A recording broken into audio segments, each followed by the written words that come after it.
Hello, everyone, and welcome to Talking with the Experts.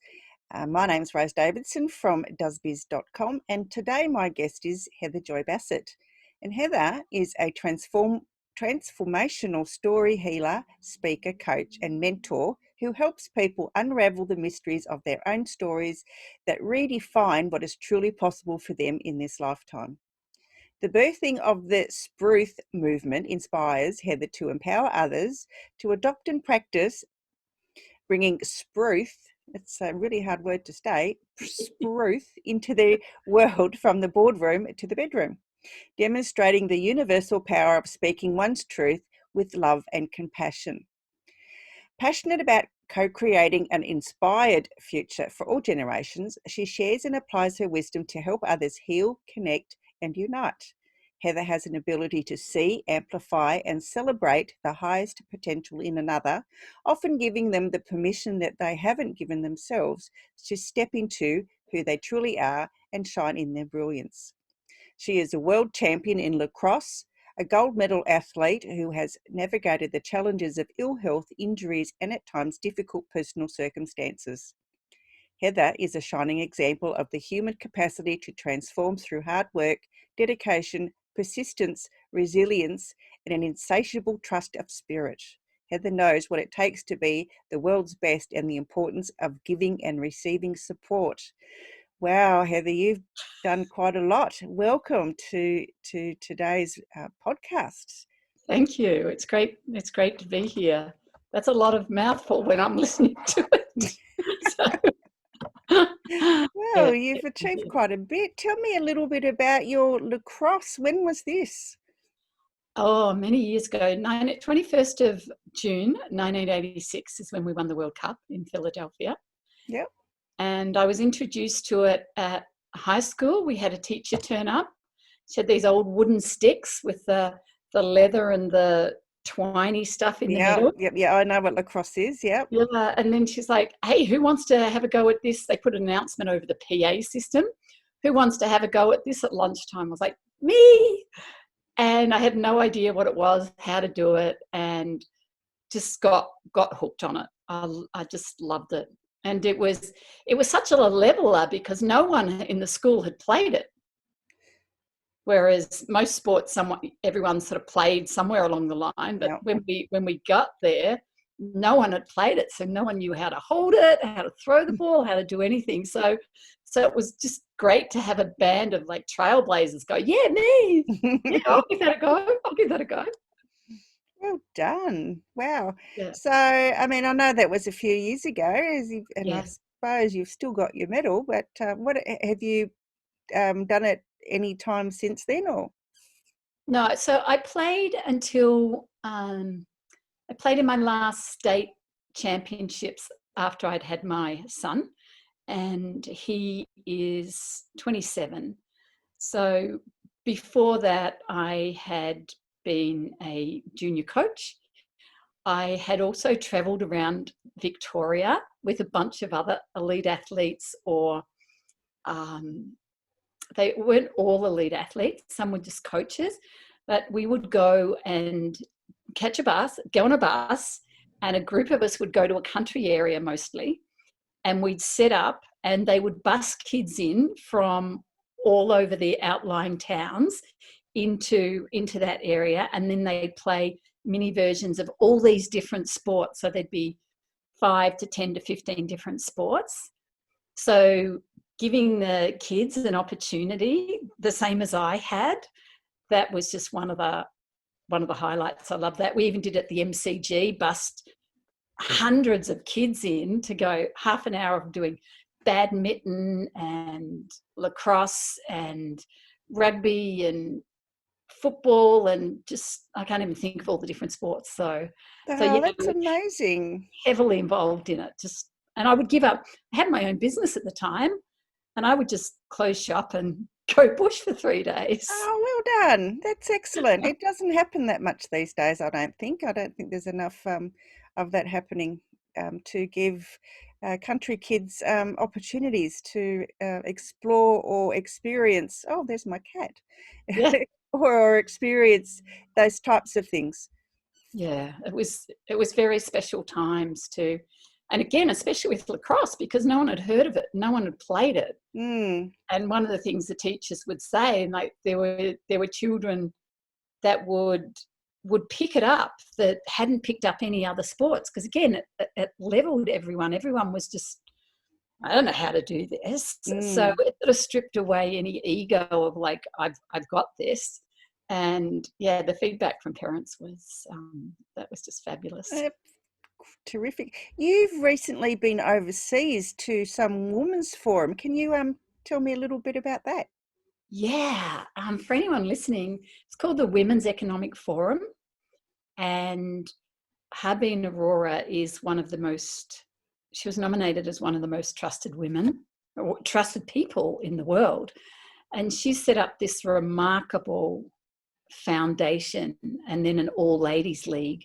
And then she's created the she economy for her and the women around her. So all around the world, they have women's economic forums. And yesterday was in India. So there were 7 streams. It's the biggest summit that's ever been held in the world. And so anyone can apply to speak at that. It's phenomenal. So a year ago, I went to Mumbai, my first trip to India. And one of my friends had said, hey, do you want to come and speak in India? There's this thing called Women's Economic Forum. I was like, yeah, sure. And then a couple of weeks later, after I've signed up, because I'm like, oh, I'm just going with her. I don't need to think about anything. I'm just going with her. And she's like, I'm not going. And I was like, what?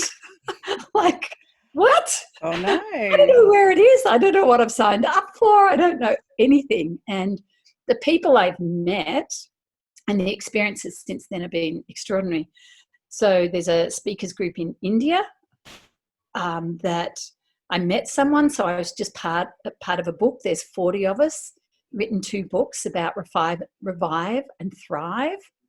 So that's sort of saying yes and just going, oh, I'm just jumping in, had led to some crazy adventures and great friendships. So. Terrific. That's a really amazing opportunity. Yeah. So tell me a little bit more about you're a transformational story healer. What does that exactly do? And I must admit, if anyone goes to my website, I am going to update that. So even this morning, I was talking with someone, and often as we're telling stories, then, and from the space that I tell stories, then people get like a transmission or the aha of the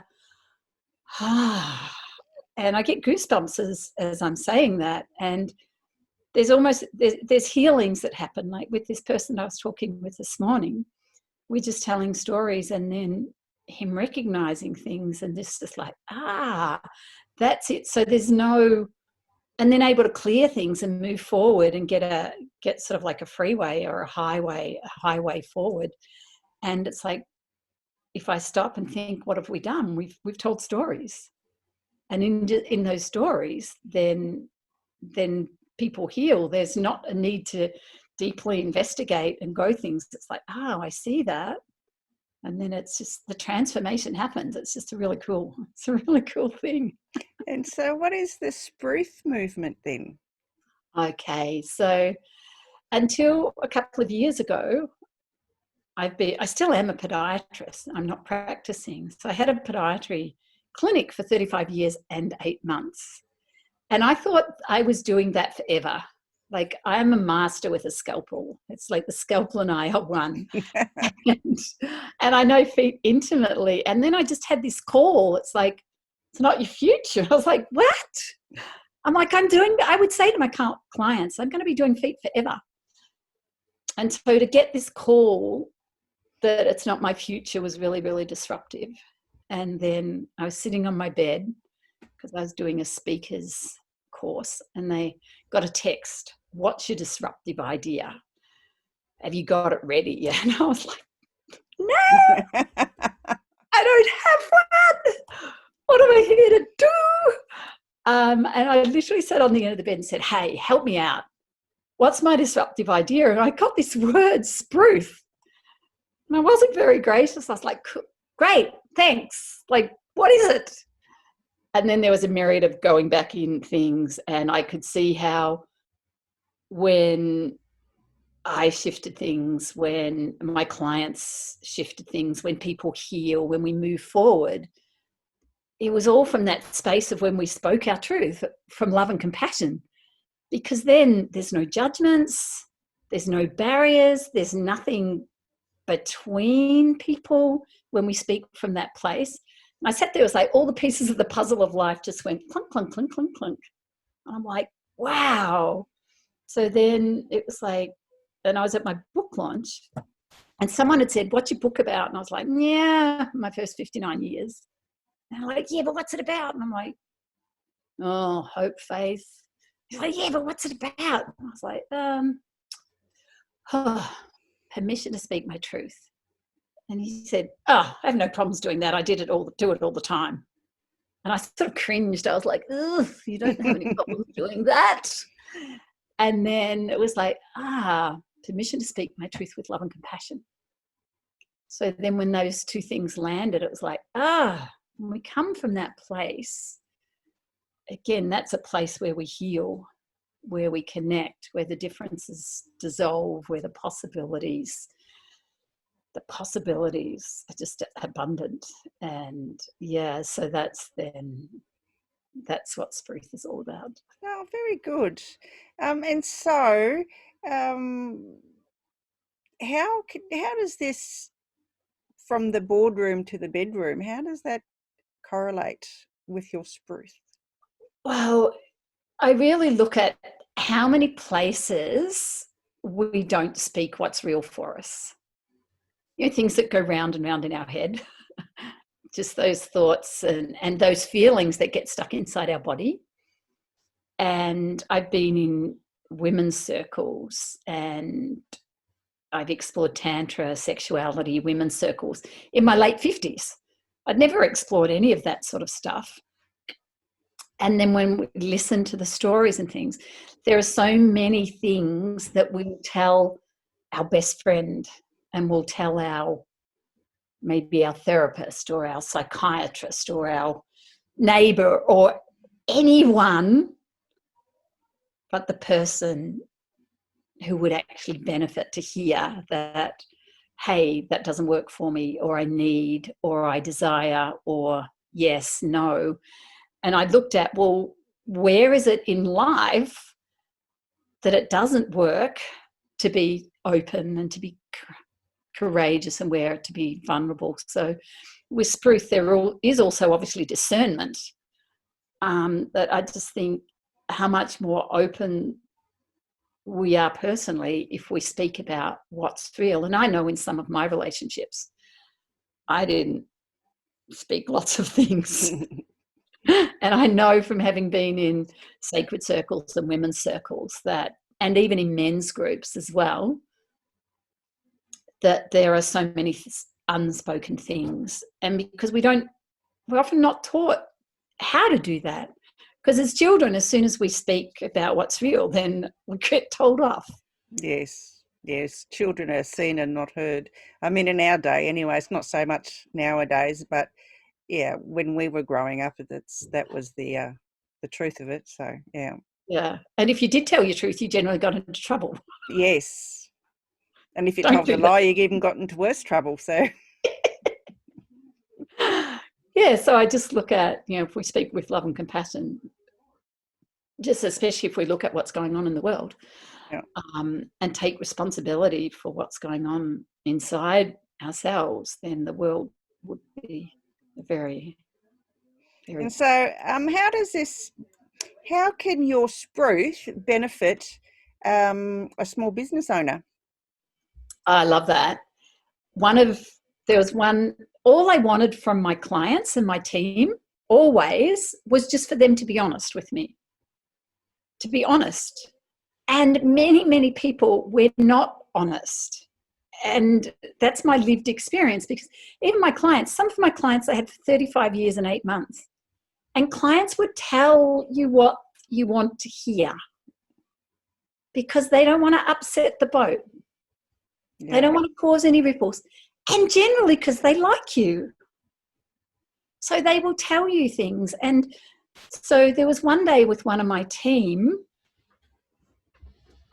when she was honest with me. And again, it came from a place of love and compassion. And she said, it's not what you think it is. It's not what you think it is. It's not a positive place to work. And it was like a spear going through my heart. I was just shredded, decimated, just like this illusion that I'd created in my mind because of all the reassurance people, yeah, it's fine, it's fine. And that was such a gift for her to go into her courage and vulnerability. And I was just like, thank you. Great. Now that I know, then cool. What can we do about it? What can I do? What can I take ownership of? What can we co-create together? And then I had clients one day, I was walking down the street and one of my clients, I was like, hey. And just his look, I'm like, okay. So I'm like, please tell me. He's like, no, it's fine. I'm like, okay, I know it's fine, but please tell me what's going on. He's like, oh, I don't want to get anyone into trouble. I'm like, no one's getting into trouble. Please tell me what's going on. I can't do anything if I don't know. And he's like, well, this is what's happening with one of my team when we go there. And we've spoken to her. And I said, thank you for sharing that, because now that I know that, then I can go back and then take responsibility and train my team some more and discuss this. So again, by that one, creating that safety where that client was able to really speak what was going on, then we were able to shift that. And there's so many other things like that where I shifted my whole business model around creating the safety for the people to be really honest with what's going on. So I can walk into a business now and go, things are not as they seem here. Because I lived it. It's very important to for leaders, business owners, managers, supervisors to, allow their staff to be open and honest if there's an issue, rather than, going to work every day and dreading going because the workplace is dreadful, but they're too frightened to speak up because, they might lose their job. Yeah. And often as business owners, I know there were times where I was fearful of hearing the truth because I didn't know how I was going to navigate. And the thing is that we know at some level, most of the time, we know at some level if things aren't going right. But often there's so much going on, it's just easier to just push it under the rug, or ignore it. And then, there were times I was fearful. What if this staff member left? Why did I say staff? I don't ever say staff. What if this team member left? How was I going to manage? So it can be even easy to get into almost this emotional, blackmail-y, weird, toxic stuff that's so subtle that unless we take the time to really stop and be deeply present and go, what is really going on here? And I know when I was exploring Spruce, I was talking with a business owner, and she said, oh, we have a great team and we're really open with each other.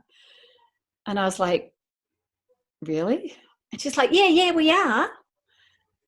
And then she started to tell this story of one of her team whose mother was really ill, and she was carrying this burden and trying to keep up her workload and trying to do this other thing. And it wasn't literally till the mother was on the deathbed that she even knew about this. And she's like, how did I not know? So this is the same person who's saying, oh, we have a really open communication. We have a really close-knit team. We're supporting each other. I'm like, you didn't even know that this was going on, that your team member was struggling. And again, trying to hold face. And she's like, immediately once I knew, we started adapting the workload and there was time off and we just worked around it. And I'm like, yeah, so that was me. You know, I thought, oh, yeah, you know, we really have this thing going on. And it's not until we create the absolute depth of safety that, and if we have a place of safety and high vulnerability, then that's where people thrive. And if not, you've got a whole bunch of team members going, yeah, it's good. Yeah, it's good to your face. Yeah, it's fine. Yeah, it's fine. And Friday night, it's like, thank God it's over. I hate going to work. Or maybe don't hate it, but there's those little things that, again, once they're open in the air, it's like, cool, all right, what do we do about that? Let's work on that. So how do business owners get that culture working in their business? They have to be that. So there are a lot of people, we want our team to be that, and we want to create that culture. And I never liked the saying that there's the saying in business, you know, the fish stinks from the head down, and I've got to come up with a better way of saying that. But the reality is that if we're not being the culture that we want to create, if we're not giving that transmission, then we expect everyone else to be that. So I think, and being in business and being a leader is one of the biggest journeys that we can ever take. And the more we explore and understand ourselves, then the more we can understand someone else. So a lot of people, in my experience, is that, as they're saying by Peter Drucker, culture eats strategy for breakfast. So a lot of people have this beautiful strategic thing written on the wall or in some book somewhere else about the culture and about the vision and the mission. But there's a disconnect between sometimes the leader in that, because it's changed, and sometimes the team actually feeling like, well, yeah, you've got that written on the wall, but man, it's not happening in here, but you know, you want us to put that out to the world there. So there's just the disconnect. So sometimes it's just moving things like 1% that just aligns it all up. So there's a group that I love, and one of their things is truth. One of their values is truth. And then they put this marketing out about, come to this event because it's going to be the last one. It's going to be the last one. This person may not be coming back to Australia. And as soon as we walk in the place, this person is saying, you know, next time I come to Australia. Oh, okay. Yep. And I'm like there's just, now they could have done this, the marketing, shift that marketing 1 degree, but keep that in alignment. Yeah, this is true. This is truth. This is real. But so I sat in that 3-day, actually 4 days. I flew up to Sydney for it. And right from the start, I'm like, it just felt off. And again, I'm an empath and I'm highly intuitive. So those subtleties make a world of difference. And for a lot of other people, it's not even a thing.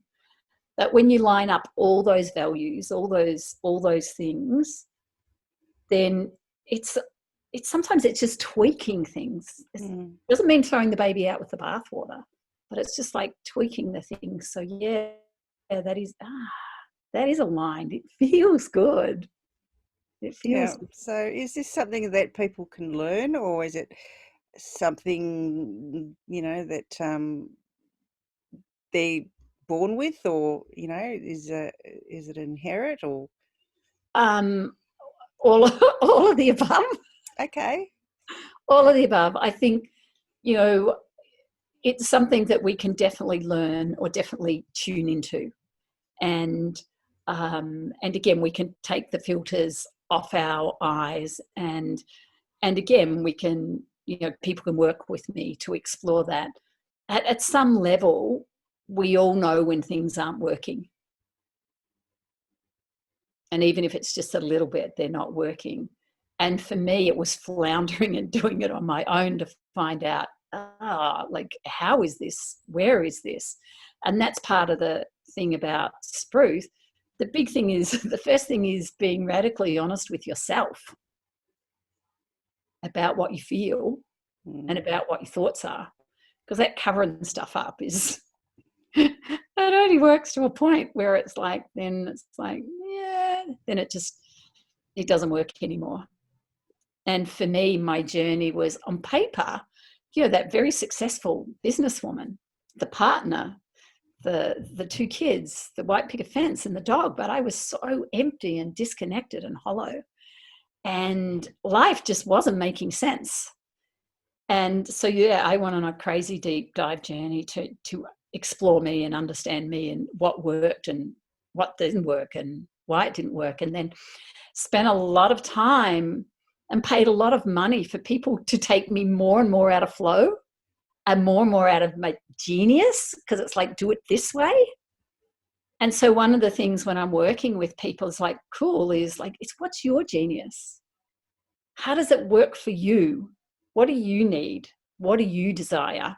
Rather than someone else coming along and saying, oh, this is what you need. It's like, that for me, I tried that and that didn't work. So for me, it's having people who will help reflect you, see yourself in the mirror of, and can hold space for. And again, if we can't hold space for ourselves and be deeply present for ourselves, then we're not going to be that for the next person in our team and the next person in the team and the next person in the team. Because if we can't do it for ourselves, we can't do it for anyone else, can we? Oh, how true is that statement? That's one of the things when you're speaking truth with love and compassion. It's like, maybe that's not true. Maybe you can. So Heather, where can people find you? Okay, cool. The best place is Facebook, and hit me on Messenger, because I am on LinkedIn spasmodically, and I do have a website, but I am very much an in the moment now person. And even if we're not friends on Facebook, and even if it's not your jam there, send me a message via there. And I go to the spam folder and have a look at that one. And I'd love to connect if anyone's resonating, if your heart's beating, or if you're really triggered, or you're not, whatever it is. That'd be great to connect. Terrific. All right, Heather, thank you so much for your time today. It's been great learning about your SPRUTH movement. It's quite enlightening, really. Cool. All right, well, you have a lovely afternoon. Thank you. It's been a pleasure. Right. Thank you, everyone. And I've been speaking with Heather Joy Bassett about her SPRUTH movement and how this can help small business. So I will talk to you again when I speak with my next guest. And thank you for joining Talking with the Experts. Bye for now. Bye.